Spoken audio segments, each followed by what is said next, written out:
Hello everyone and welcome to a brand new video. Today we will be talking about quite a few things. We will be talking about radars, we will be talking about the Vanguard hoplite, about the new flight model which is actually coming into the Avocati, and also about the new lobby interface and mobiGlas redesign. So quite some stuff to cover right here. I must say this around the verse was pretty information dense and I did my very best to actually get the most information in the shortest amount of time. So let's get straight into it. Firstly, they went off the charts with the radar scanning in this around the verse.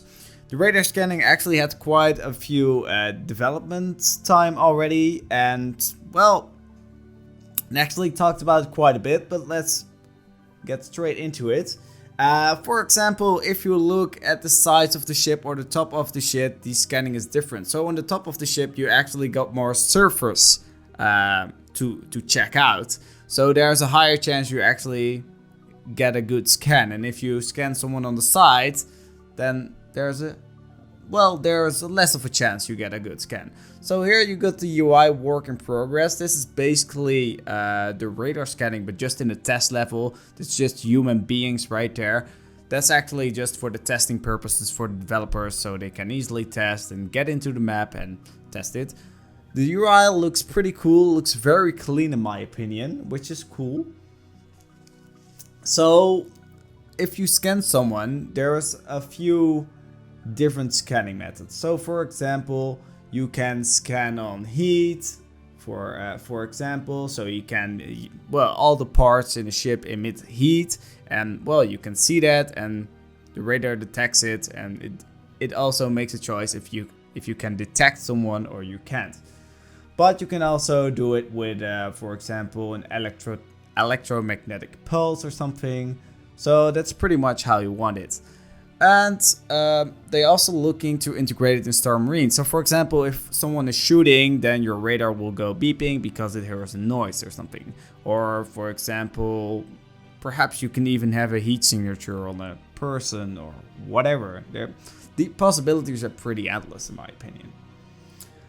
So sometimes there's a reason they make a very big distinction about radar. So you got the passive radar, which is in Arena Commander right now, and it just shows the name of a player and you can see the ship or anything.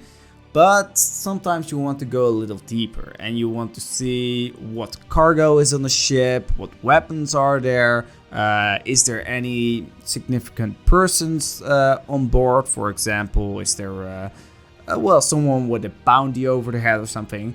So they actually have a bit of a mini game right there, where you, as you can see right here, it is basically a quick time event where you click the radar when it's probably in the later circle right there.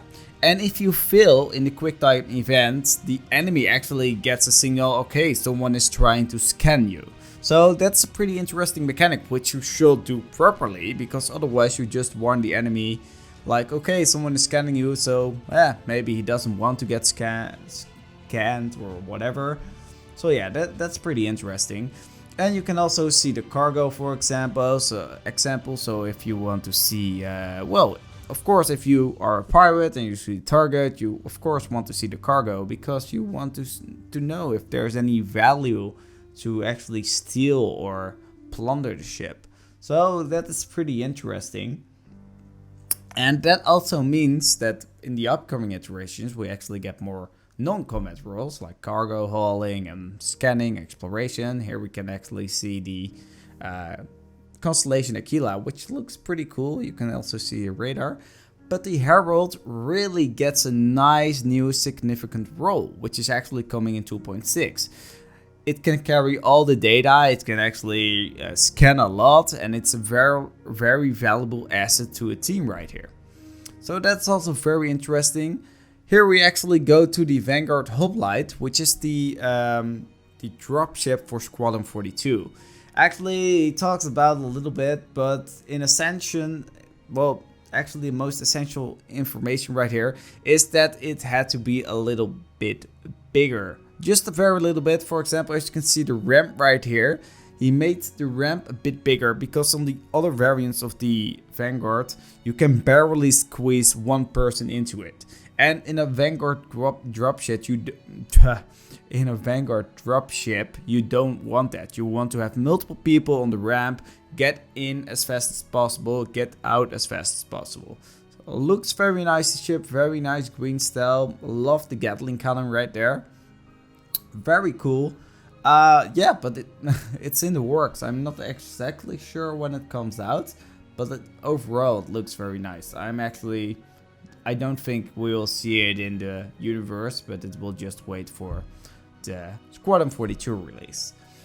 So next up we got the flight model. The flight model is actually something pretty complicated in my opinion, because it's a lot of numbers and stuff. I won't go too much into numbers. They also didn't do it very much in around the first, but anyways. So basically what they did, they're actually revamping the flight model in Star Citizen. They felt like it was a little bit too fast, so what they did at first, they took the Gladius and actually started tweaking it a bit. And well, actually lowered the speed to 140, and I think that's half, because I think it's like 280 right now. And they tried to balance it a bit around it. They also did a lot of tweaking with the acceleration, so you don't really get that much of a drift in the curves you're making, which is very interesting, I think, because I'm a pretty terrible pilot, and I must say that drift is really killing me more often than I would like. So yeah, so that's basically what they are doing. Also the Afterburners, which you can see right now, get a more significant role. As you can see, well, he was flying without an afterburner and he was pretty slow, and he was flying with an afterburner, as you can see right now, and it actually goes a lot faster. Now in game it doesn't really serve a purpose. It only makes a very small difference, I think, and in the videos they actually show right now, it actually makes a very big difference, which is interesting. So what they are doing right now, they're actually bringing the new flight system to the Avocati to test out and actually iterate on and maybe tweak a little bit more. And then after that, after it successfully passed with the Avocati, they hopefully bring it to a build. I don't think it will be in 2.6, but probably 3.0 or something, because there's still testing to be done. That's actually their own words right there. And in the Avocati build, there's, well, all these speed changes are already in it, but they're also going a little bit beyond that and also doing some balance changes. So they're doing the shield balancing, which they're doing, and the weapon balancing. And well, the new systems for that are not in yet. They're actually making it as closely as possible, so they actually can just start testing it and don't have to wait for all those systems to come online. So yeah, that is pretty much it for the flight balancing and the for the flight balancing right there. So now we talk a little bit about the unification of the ship weapons, because as you can see here, here's the missile racks right here. In the past it was not very unified and a lot of different metrics were used, but now they're actually making the metrics a bit better. So that's very good. So it's very easily interchangeable and you can easily swap to small size or medium size or whatever you want. As you can see right here, there's very nice weapons below the gladiators right there. And also they want to easily make a distinction in this weapon class. So for example, if a weapon fires from very far away, you should think in your head, okay, that's a very powerful weapon, I should get the fuck out of here. Or you should say, okay, I know this weapon that doesn't even damage my hull, so why should I get away? I mean, I can easily have him. So that's very important, I think, because the faster you can recognize something, the faster you can make a decision how to adapt on it and how to react, and that's very interesting, I think, and very much needed in any game. So now we get straight into the lobby interface and mobiGlass redesign. So this is basically the new lobby. As you can see, very interesting, looks very good. Here we see the Star Marine lobby as well, which you can change as well. So here you got armor, frag grenade, weapons, class selection, scout and protector. Scout is probably just the small guy with small armor. Here we are seeing the new lobby system, which basically shows the Marines and the Slavers. This is for the squadron battle, and as you can see, it has a big overhaul. Looks very nice. You can easily invite your friends, see everything, good looking chat. So that's a huge improvement right there. But we actually saw the ladder system, which is coming from the online website to the game. And here you also see the shipboard customization.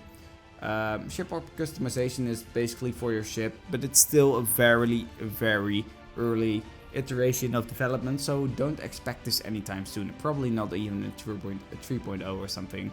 That's quite a while to go. I'm mostly excited about the ladder system. I love a ladder system, and I'm actually seeing, as you can see, dogfights, it says. I hope there will be Star Marine as well. I'm pretty sure there will be ladders for Star Marine. There's actually no doubt about it. So here we got the mobiGlass rework. The mobiGlass rework, oh, some very nice details right there. Just take a look at it. But the mobiGlass rework is actually interesting because it actually is a lot more in fiction right now. Because the other mobiGlass was just poof in your screen or in your helmet. Here you can see customization, which is awesome. I really love the customization right there. But the other mobiGlass was just in your face, and now it's more in universe. You use the wall arm, you can well, customize it a lot, you can customize the colors, but you also got this tile based system, which actually reminds me the most about your smartphone or about Windows 8 tile system. And you can basically just drop an app into a block, and it will give you a status update and see everything at a glance. So that's really, well, also comparable with the smartwatch, for example. So yeah, that was it already, guys. I thank you all for watching, and I'll see you guys later. If you like more videos, give us a thumbs up and subscribe if you like my videos. And also on the left side, you will actually see the latest around the verse. I think it was 3.8, and you will be able to see that. And on the right side, you will actually see the latest Gamescom recap, which is very interesting because CitizenCon is coming, and it's going to be very nice if you're not too much into development to actually check it out and see it. So yeah, I'll thank you all for watching, and I'll see you guys later. Cheers!